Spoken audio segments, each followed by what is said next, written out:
The natural Bardo of the present life covers the period between birth and death at this moment. We are all in the Bardo of the present life. We should think carefully and ask ourselves, how many years have already gone by since we were born? How many years are still to go? Life is utterly impermanent. Nothing and no one can escape death.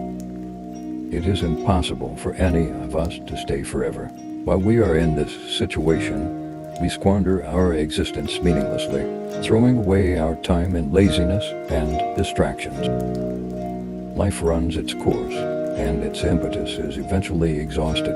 At that point, all activities are terminated, and nothing further can be done.